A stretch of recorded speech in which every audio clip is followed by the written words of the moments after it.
Halo sahabat Katolik dimanapun kalian berada. Kembali lagi dalam ruang katekesi digital.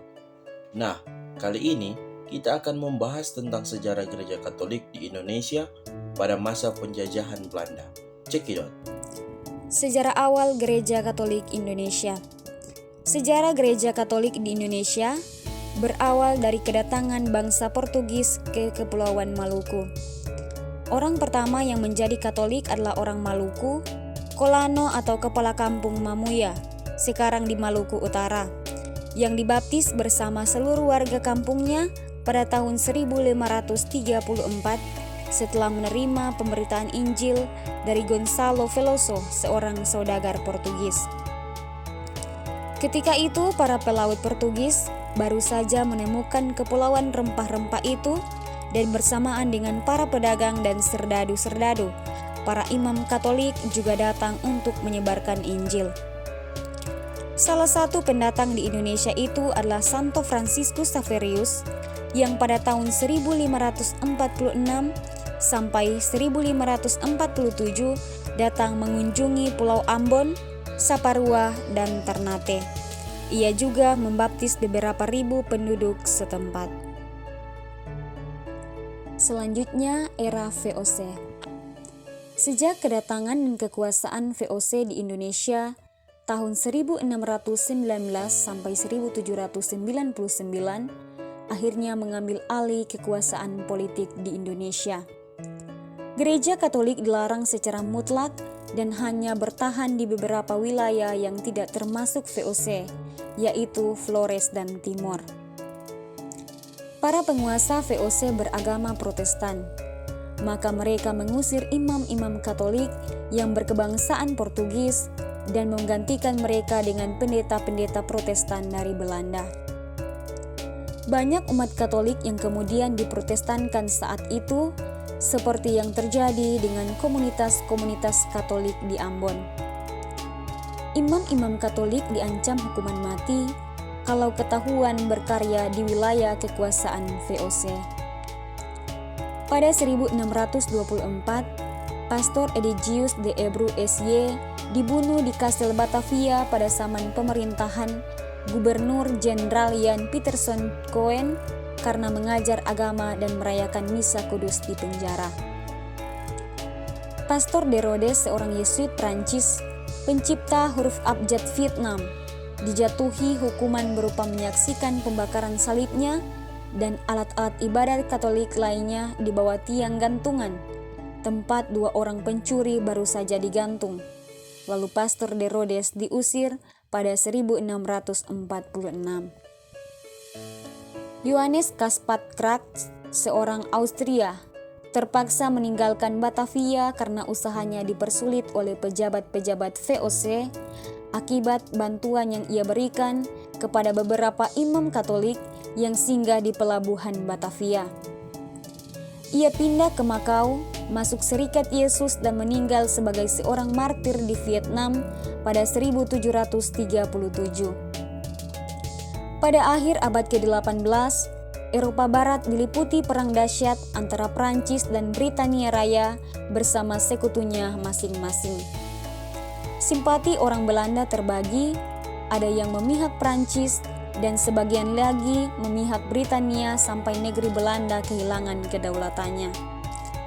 Pada tahun 1806, Napoleon Bonaparte mengangkat adiknya Ludwig Katau Louis Napoleon, seorang Katolik, menjadi Raja Belanda. Pada tahun 1799, VOC bangkrut dan dinyatakan bubar. Selanjutnya, era Hindia Belanda. Perubahan politik di Belanda, khususnya kenaikan tahta Raja Ludwig, seorang Katolik, membawa pengaruh yang cukup positif. Kebebasan umat beragama mulai diakui pemerintah.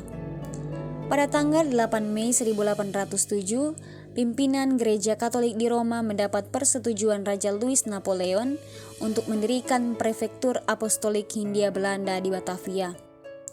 Gubernur Jenderal Daendels pada 1808 sampai 1811 berkuasa menggantikan VOC dengan pemerintah Hindia Belanda. Kebebasan beragama kemudian diberlakukan, walaupun agama Katolik saat itu agak dipersulit. Pada tanggal 4 April 1808, dua orang imam dari negeri Belanda tiba di Jakarta, yaitu Pastor Jacobus Nelissen PR dan Pastor Lambertus Christen PR, dengan Pastor Jacobus Nelissen PR sebagai prefek apostolik pertama. Imam saat itu hanya 5 orang untuk memelihara umat sebanyak 9.000 orang yang hidup berjauhan satu sama lainnya. Akan tetapi, pada tahun 1889, kondisi ini membaik, di mana ada 50 orang imam di Indonesia. Di daerah Yogyakarta, misi Katolik dilarang sampai tahun 1891. Selanjutnya, perkembangan pesat. 1. Flores sebagai Pulau Katolik. Daerah yang diambil alih Tarekat Serikat Sabda Allah atau SVD tahun 1912 sampai 1914 meliputi Pulau Flores, Solor, Adonara, Lomlen, dan daerah Belu di Pulau Timor. Sampai akhir Perang Dunia Pertama, tenaga dan fasilitas Tarekat SVD masih kurang, sehingga beberapa imam Yesuit meneruskan kerasulan di Pulau Flores sampai tahun 1920. Baru setelah itu, permintaan umat yang setiap tahun bertambah di banyak tempat dapat dipenuhi, yaitu dengan menempatkan seorang imam tetap di tengah-tengah mereka. Pusat misi dipindahkan dari Larantuka ke ND Flores Tengah, supaya daerah tengah dan barat dapat dikerjakan dengan lebih baik. Jumlah sekolah-sekolah yang dirintis gereja bertambah dengan cepat, sehingga pemerintah yang tidak mampu mengerjakan sistem itu sendiri menyerahkannya kepada gereja. Dalam jangka waktu 4 tahun 1915 sampai 1919, angka sekolah guru dan murid berlipat 2 kali. Pada tahun 1924 di kota Ende didirikan Sekolah Pertukaran Santo Yosef, dan tahun berikutnya ditambah dengan cabang yang sampai sekarang ini terkenal dengan nama Percetakan Arnoldus. Pada tahun 1929 didirikan Rumah Sakit Katolik di Lela yang diselenggarakan oleh para suster Abdi Roh Kudus yang mengurus juga Rumah Sakit Negeri di Ende pada 1930. Atas dasar pendidikan yang luas itu, pada tahun 1926 dibuka Seminari Menengah di Sika yang disusul oleh Seminari Tinggi Santo Paulus tahun 1937. Penduduk pulau-pulau Nusa Tenggara Timur siap dan rela menerima sabda ilahi, asal mereka bebas, tampak dengan jelas dari kemajuan yang tercapai pada perayaan Pesta Perak Misi SVD pada tahun 1938. Pada bulan Agustus 1929, dibuka sebuah paroki di Pulau Sumba. Gereja sudah begitu berakar dalam hati rakyat, sehingga kesukaran waktu penduduk Jepang tak dapat mengoyakkannya. 2. Jawa Tengah. Mulai berakarnya gereja. Permulaan misi di Jawa Tengah mengalami kegagalan. Pada tahun 1882, paroki Semarang mulai diurus oleh imam-imam Yesuit. Atas dorongan seorang pendeta Protestan dari Ambarawa, beberapa orang katekis bersama dengan sejumlah orang desa berganti agama menjadi Katolik pada tahun 1894. Akan tetapi, sebagian besar katekis-katekis itu kurang jujur dan terpaksa dipecat. Akibatnya, bersama dengan pengikut-pengikutnya, mereka meninggalkan agama pilihannya lagi pada tahun 1897.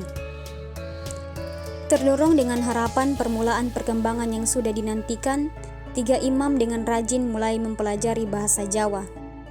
Di antara mereka itu terdapat Pastor Franciscus van Lith SY yang pada tahun 1896 mendarat di Indonesia. Pada tahun 1904, utusan penduduk Kalibawa memohon agar Romo van Lith sudi memberi pelajaran agama di desa mereka. Setelah cukup menerima pelajaran agama, 168 penduduk dipermandikan. Untuk menyambut peristiwa tersebut, dipilihlah suatu tempat keramat. Di daerah itu terdapat sumber suci, tempat orang Jawa bersemedi. Di sanalah mereka dibawa dan dipermandikan pada tahun 1904. Dengan demikian, 2 hal sekaligus terpenuhi, menyucikan 168 orang dan menguduskan tempat keramat tersebut. Sementara itu, beberapa orang Kalibawa pindah ke daerah Jember. Mereka mempertahankan agama yang dianutnya itu dengan baik, meskipun hampir 20 tahun lamanya tidak bertemu dengan seorang imam, tahun 1925. Demikianlah mereka menjadi inti suatu umat yang baru dan luas di Jawa Timur. Sejak tahun 1904, dibuka beberapa sekolah pendidikan guru dengan maksud membina guru yang sungguh-sungguh beragama Katolik dan mampu mengajar dengan baik di sekolah negeri, supaya mereka di tengah lingkungan bukan Katolik bergerak sebagai perintis Injil. Tujuan pendidikan itu, manusia yang berkepribadian Katolik bersemangat merasul dengan memberi teladan hidup yang baik dan memiliki pengetahuan yang bermutu. Yang ketiga, umat Katolik keturunan Tionghoa. Di seluruh kepulauan Nusantara, khususnya di kota-kota besar, telah lama terdapat orang-orang Tionghoa. Berlainan dengan orang-orang keturunan Arab yang memegang peranan kuat dalam agama dan masyarakat Islam sejak kedatangannya di Indonesia. Golongan Tionghoa berangsur-angsur memeluk agama Kristen, baik Protestan maupun Katolik. Karena gereja Katolik tidak mengenal pembagian umat menurut suku atau bangsa, maka mereka diintegrasikan sama sekali ke dalam struktur organisasi gereja yang biasa. Di Kota Padang terdapat golongan Tionghoa yang sudah lama bergaul dengan penduduk asli. Mereka memegang teguh adat Tionghoa tetapi berbahasa Melayu Padang. Usaha niaga, pertukangan, serta pertanian mereka maju. Melihat kemajuan pedagang-pedagang Belanda yang lebih pesat lagi, mereka cepat memahami bahwa pendidikan modernlah yang sangat menguntungkan. Akan tetapi pada waktu itu di Padang hanya menyelenggarakan sekolah-sekolah untuk anak-anak Belanda dan Indonesia. Pada tahun 1917, Suster Alfred dari kongregasi Suster-Suster Belas Kasihan mulai membuka sekolah bagi anak-anak putri bukan Belanda secara sangat sederhana. 2 tahun kemudian, seorang ayah Tionghoa mau memasukkan putrinya ke sekolah itu. Suster Alfred terpaksa menolak karena sekolah tidak berjalan dengan baik itu ditutup lagi. Ayah itu pergi ke tempat muder, kemudian menghadap uskup. Terdorong rasa belas kasihan, akhirnya uskup mengizinkannya. Peristiwa sederhana itu menjadi titik awal perkembangan yang dahsyat.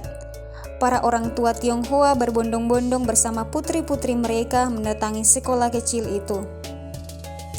Sekolah putri inilah yang menjadi pangkal tolak Monsinyur Matthias Brands untuk membangun masyarakat Tionghoa yang beragama Katolik. Di seluruh Pulau Jawa, khususnya di kota-kota besar, terdapat orang-orang keturunan Tionghoa. Di antara mereka pun terdapat banyak penganut agama Katolik.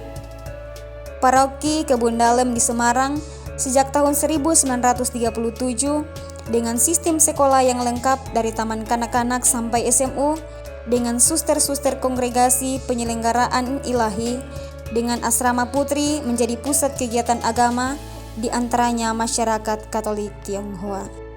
Selanjutnya umat Keuskupan Manado.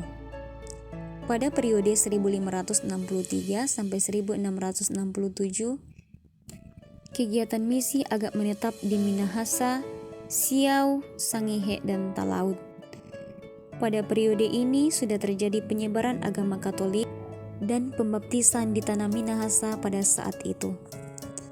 Hal itu dilakukan oleh Imam Yesuit Pastor Diego de Magalhães SY yang datang bersamaan dengan para armada Portugis. Pada periode tahun 1667 sampai 1808, ini merupakan tahap ketiduran penyebaran agama Katolik karena VOC mulai melarang penyebaran ajaran agama Katolik, yang dimana semua imam Katolik yang sudah ada pada waktu itu diusir dari wilayah yang dikuasai Belanda.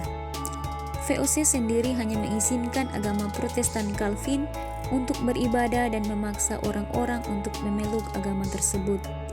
Kemudian pada tahun 1808, barulah agama Katolik diizinkan para imam Katolik masuk kembali ke wilayah Indonesia dan mendukung perayaan keagamaan Katolik secara publik. Nah, bagaimana sahabat digital?